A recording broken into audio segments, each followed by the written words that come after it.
client at the moment who's given us 8 sites. Yeah. And, you know, because he's really active, you know, and he wants to acquire about 4 in the next 12 months. So he's given us 8 sites, and only 2 of them are goers.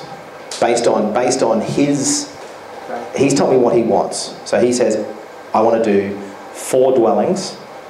Right, that's my model. I want small stuff. I don't want to have some crazy big 20 dwelling thing. We talked about it before. There's less risk, obviously, with 4. Correct. Yeah. That's it. So he's keeping it down to 2 to 4, but most of them are 4 that he's given us.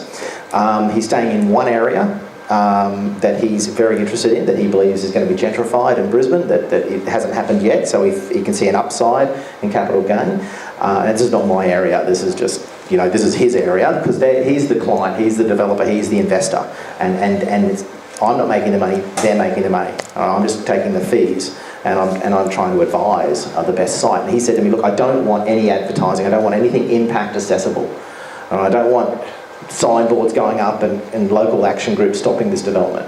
He said, I want to keep it under the radar, and the first I want my neighbour to know about it is when there's a cement truck pouring a slab. And I said, done, fine. So your objective is not to get anyone involved. You want it simple. You want the council approvals to be as simple as possible. It'll still be a DA, it's still a development approval, but it's a code accessible one, meaning it complies with the town plan. It's anticipated by the council that this will occur, and the public, if you're worried about them having a right to know about it, they don't. They don't have a right to know about it.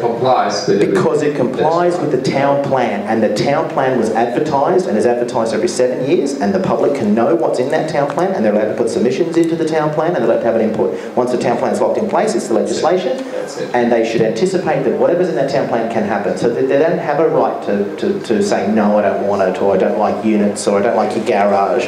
And that's a handy thing. So his objective is code accessible, low risk, you know, 4 dwellings. I don't want anyone to know about it. I want a simple DA, and he's given us site after site after site after site, and he's apologising, going, look, I'm really sorry, I've given you 10 sites, and you've only done 2. And I said, man, I'd rather be talking to you every day who's delivering me sites, and every time we give him a site back and we say you can't do it, we say the reason. It's this zone, and it's this. And so next time he brings me another 10 sites, there's a chance that 10 will be right. Because he's learning, he's going, right, I'm looking for this zone, I'm looking for this road frontage, I don't want a bus stop in front of it because that's going to get in the way, I can't move a bus stop, I don't want a old commercial dwelling in the front because the council's going to stop that because they're really finicky in Brisbane about keeping old commercial because of heritage and whatever. So you know, he's learning from each feedback we give him, he's getting more an expert, as you said. Yeah.